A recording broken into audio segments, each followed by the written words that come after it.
Hello friends, welcome to my YouTube channel. My name is Harjeet Kaur. आज हम discuss करने वाले हैं 31 अक्टूबर के डेली करंट अफेयर क्वेश्चंस। तो अगर आपको इस पर्टिकुलर लेक्चर की पीडीएफ चाहिए तो उसके लिए आप मेरा टेलीग्राम चैनल भी ज्वाइन कर सकते हो, जिसका लिंक आपको नीचे डिस्क्रिप्शन बॉक्स में मिल जाएगा। इसके अलावा कोई डाउट है तो उसके रिगार्डिंग आप मैसेज करना चाहते हो तो आप मुझे इंस्टाग्राम पे मैसेज कर सकते हो और उसका लिंक भी आपको डिस्क्रिप्शन बॉक्स में मिल जाएगा। तो आज 31 अक्टूबर है, दिवाली है। तो first of all happy Diwali to all of you. तो अब हम चलते हैं क्वेश्चंस पे। सबसे पहले हम डिस्कस करेंगे इम्पोर्टेंट डेज। इम्पोर्टेंट डेज 31 अक्टूबर को, एक तो आज दिवाली है, लेकिन हर साल दिवाली 31 अक्टूबर को नहीं आती, तो इसीलिए हम इसको यहाँ पे डिस्कस नहीं करेंगे। तो 31 अक्टूबर को आता है राष्ट्रीय एकता दिवस और नेशनल यूनिटी डे। कौन सा डे आता है 31 को? National unity day. अब ये जो डे है इसको सेलिब्रेट किया जाता है to commemorate the birth anniversary of Sardar Vallabhbhai Patel. Sardar Vallabhbhai Patel जी की बर्थ एनिवर्सरी होती है 31 अक्टूबर को। तो जो सरदार वल्लभ भाई पटेल जी थे, इन्होंने इंडिया की यूनिटी में एक अपना इंपॉर्टेंट कंट्रीब्यूशन दिया था, इंडिया को पॉलिटिकली यूनाइट करने में एक अपना कंट्रीब्यूशन दिया था। तो इसीलिए हम 31 अक्टूबर यानी कि इनकी बर्थ एनिवर्सरी को सेलिब्रेट करते हैं नेशनल यूनिटी डे और राष्ट्रीय एकता दिवस। राइट, नेक्स्ट हम चलते हैं क्वेश्चंस पे। आज का फर्स्ट क्वेश्चन है, who has been appointed as the brand ambassador of BOB Card Limited। Bob card limited के नए ब्रांड एम्बेसडर कौन अपॉइंट किए गए हैं? BOB कार्ड लिमिटेड क्या है? Bank of Baroda card limited. तो ये क्या है? ये जो बैंक ऑफ बड़ौदा है उसी की एक सब्सिडियरी है, राइट, बॉब कार्ड। तो इसके नए ब्रांड एम्बेसडर अपॉइंट हुए हैं, कौन है? तो उनका नाम है Shreyanka Patil. Shreyanka Patil, she is a famous cricketer, right. तो ये किसकी ब्रांड एम्बेसडर बनी है? बॉब कार्ड लिमिटेड की। नेक्स्ट है, in India livestock census conducted after how many years. India के अंदर लाइवस्टॉक सेंसस जो होता है, जो हमारे गाय भैंस वगैरह है, तो इनका जो सेंसस होता है कितने साल बाद होता है? तो इंडिया के अंदर लाइवस्टॉक सेंसस होता है आफ्टर एवरी 5 इयर्स। तो जो लास्ट सेंसस हुआ था वो हुआ था 2019 के अंदर। अब सेंसस जो हो रहा है 2024 के अंदर हो रहा है, ये ऑलरेडी स्टार्ट हो चुका है, 25 अक्टूबर को ये स्टार्ट हो गया था, राइट। तो सेंसस अभी स्टार्ट हो चुका है। कब तक चलेगा? ये चलेगा फरवरी 2025 तक ये सेंसस जो है चलेगा, जो भी इनकी काउंटिंग होती है। किसके साथ मिलकर ये सेंसस हो रहा है? जितनी भी इंडिया के स्टेट्स या यूनियन टेरिटरीज है, उनके जो एनिमल हस्बेंड्री और डेयरी डिपार्टमेंट है वो मिलकर आपस में ये सेंसस कंडक्ट करवा रही है। तो यहाँ पे एक तो देखो लाइव स्टॉक जो है हमारा, तो उसमें टोटल 15 स्पीसीज है जिनकी काउंटिंग करी जाएगी, और इसके अलावा कुछ पोल्ट्री बर्ड्स हैं, तो पोल्ट्री बर्ड्स की भी यहाँ पे काउंटिंग होगी। तो लाइव स्टॉक की 15 स्पीसीज कौन कौन सी है? तो इसमें है cattle, buffalo, mithun, yak, sheep, goat, pig, camel, horse, ponies, mule, donkey, dog, rabbit, elephant. तो ये सारी स्पीसीज है लाइव स्टॉक की। तो पोल्ट्री बर्ड्स की कौन सी है? Fowl, duck, turkey, geese, quail, guinea fowl, ostrich and emu. तो ये कुछ पोल्ट्री बर्ड्स की स्पीसीज है जिनकी यहाँ पे काउंटिंग करी जाएगी, हेड काउंट किया जाएगा, राइट। नेक्स्ट है, what is the maximum loan limit under प्रधानमंत्री मुद्रा योजना? प्रधानमंत्री मुद्रा योजना, तो ये जो प्रधानमंत्री मुद्रा योजना है, इसके अंडर पहले 3 तरह के लोन्स दिए जाते हैं। कितने टाइप्स के थे? पहले 3 टाइप्स के लोन दिए जाते थे, शिशु, किशोर एंड तरुण। तो यहाँ पे जो 3 टाइप्स के लोन थे, इसके अकॉर्डिंग मैक्सिमम 10 लाख तक के जो लोन थे वो दिए जाते थे। लेकिन अब एक और कैटेगरी यहाँ पे ऐड कर दी गई है।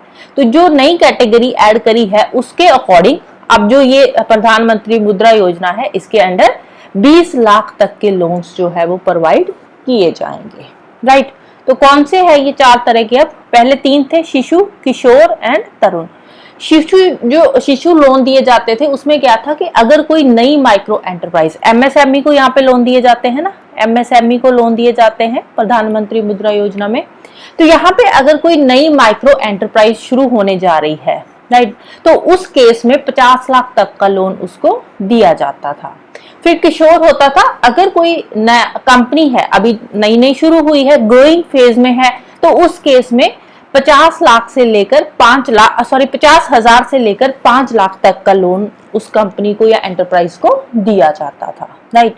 फिर थर्ड कैटेगरी थी तरुण। तरुण में अगर उसी एंटरप्राइज ने अपना बिजनेस और आगे एक्सपैंड करना है, मतलब कि अपने बिजनेस की जो ब्रांचेस है वो दूसरे शहरों में भी शुरू करनी है, तो उस केस में उसको 5 से लेकर 10 लाख तक का लोन दिया जाता था, राइट। अब एक फोर्थ और कैटेगरी आ गई है, that is Tarun plus. Tarun plus में जो लोन दिया जाएगा वो 10 से 20 लाख तक का लोन दिया जाएगा, राइट। 10 से लेकर 20 लाख तक का लोन दिया जाएगा। कौन सी कैटेगरी के अंदर? तरुण प्लस कैटेगरी के अंदर, राइट। तो इसमें कंडीशन क्या है? वही है कि अगर पहले के जो लोन्स है वो कंपनी ने टाइम पे किए हुए हैं, तो उस केस में उस कंपनी को जो तरुण प्लस लोन है वो इशू किया जाएगा। तो यहाँ पे जो लोन्स दिए जाते हैं इसमें सब्सिडाइज्ड प्राइसेस पे जो इंटरेस्ट होता है वो लगाया जाता है, ज्यादा इसमें इंटरेस्ट नहीं होता, राइट। नेक्स्ट है, where is Bihar first dry port inaugurated? Bihar का पहला ड्राई पोर्ट कहाँ पे शुरू किया है? तो बिहार का पहला ड्राई पोर्ट इनॉग्रेट किया गया है पटना के पास। पटना के पास एक छोटा सा टाउन है बिहता। क्या नाम है? बिहता। तो वहां पे ये जो ड्राई पोर्ट है उसकी इनॉग्रेशन करी है बिहार के जो इंडस्ट्री मिनिस्टर है नीतीश मिश्रा। तो उन्होंने इसको इनॉग्रेट करा है बिहार के पहले ड्राई पोर्ट को। तो इसका मेन एम क्या है ड्राई पोर्ट का? इसका मेन एम है बिहार में जो एक्सपोर्ट हो रहा है, गुड्स का जो एक्सपोर्ट है उसको बूस्ट करना, उसको और आगे बढ़ाना। तो बिहार में एक्सपोर्ट को बढ़ाने के लिए ये जो ड्राई पोर्ट है ये शुरू किया गया है, राइट। अब ड्राई पोर्ट क्या होता है? ड्राई पोर्ट को इनलैंड कंटेनर डिपो भी बोलते हैं, आईसीडी, इनलैंड कंटेनर डिपो। तो यहाँ पे क्या होता है? यहाँ पे बहुत सारे कंटेनर्स होते हैं जो कि कार्गो हैंडलिंग, स्टोरेज, ट्रांसपोर्टेशन का ये सारा काम यहाँ पे किया जाता है। तो बेसिकली जो ड्राई पोर्ट होता है वो क्या करता है? वो एक तरह से ब्रिज का काम करता है। जो मेजर सी पोर्ट्स है या एयरपोर्ट्स है उनको कनेक्ट करता है।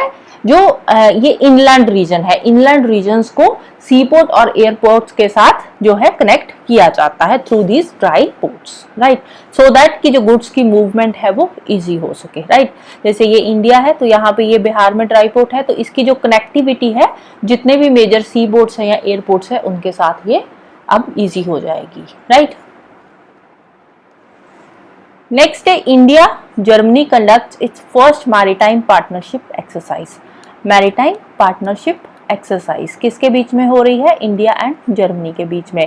कौन से एडिशन की है? अभी फर्स्ट एडिशन की ही ये एक्सरसाइज है। तो इंडिया और जर्मनी दो कंट्रीज के बीच में हो रही है, तो इट मींस बायलैटरल एक्सरसाइज है। कौन सी है ये? बायलैटरल एक्सरसाइज है। कहाँ पे हो रही है? तो ये एक्सरसाइज हो रही है बे ऑफ बंगाल में। कहाँ पे हो रही है? बे ऑफ बंगाल में, right. Next is SIMBEX exercise held between India and SIMBEX exercise. इसकी फुल फॉर्म क्या है सिम्बेक्स की? Singapore India maritime bilateral exercise. Singapore India maritime bilateral exercise. तो कौन सी दो कंट्रीज हो गई यहाँ पे? India and Singapore. तो कौन सी दो कंट्रीज के बीच में ये हो रही है? इंडिया एंड सिंगापुर के बीच में हो रही है, हो चुकी है। कब हुई थी ये? 23 अक्टूबर से लेकर 29 अक्टूबर तक ये एक्सरसाइज हुई थी। कहाँ पे? विशाखापट्टनम में, in the eastern naval command eight Visakhapatnam.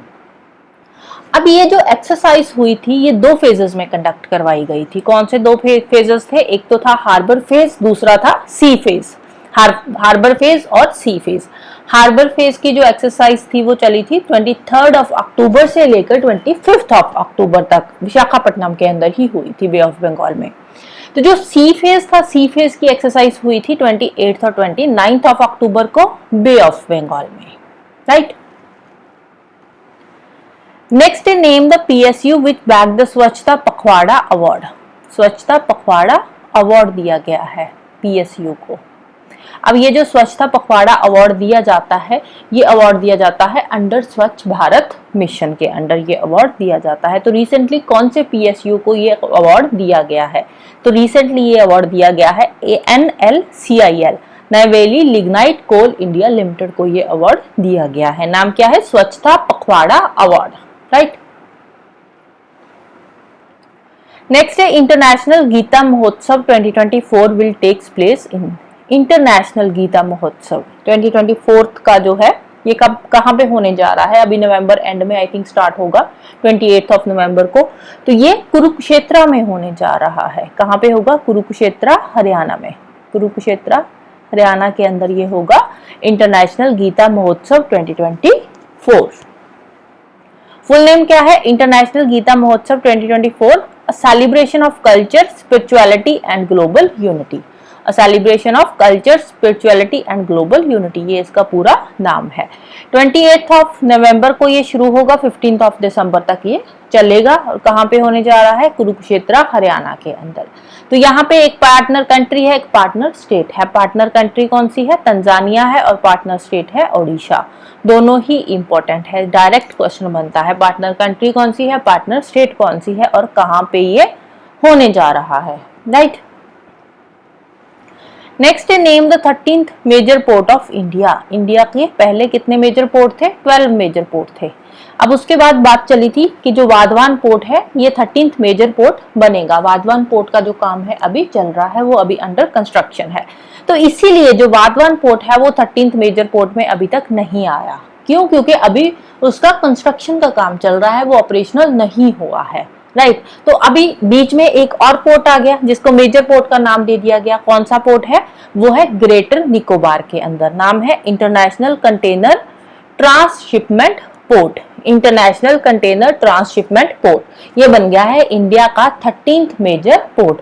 और वाधवान पोर्ट का काम अभी चल रहा है, अंडर कंस्ट्रक्शन है, तो ये बनेगा 14th मेजर पोर्ट, राइट। अगर बीच में कोई और मेजर पोर्ट नहीं अनाउंस होता तो, राइट। तो अगेन इंपॉर्टेंट क्वेश्चन है, वेरी इंपॉर्टेंट है, राइट।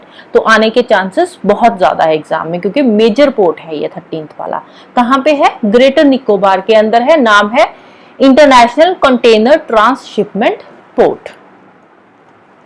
तो ये रहा ग्रेटर निकोबार आइलैंड। तो यहाँ पे ये जो गलेथिया बे है, ये दिख रही है ना, ये गलेथिया बे के अंदर यहाँ पे ये है इंटरनेशनल कंटेनर ट्रांसशिपमेंट पोर्ट। कहाँ पे है ये?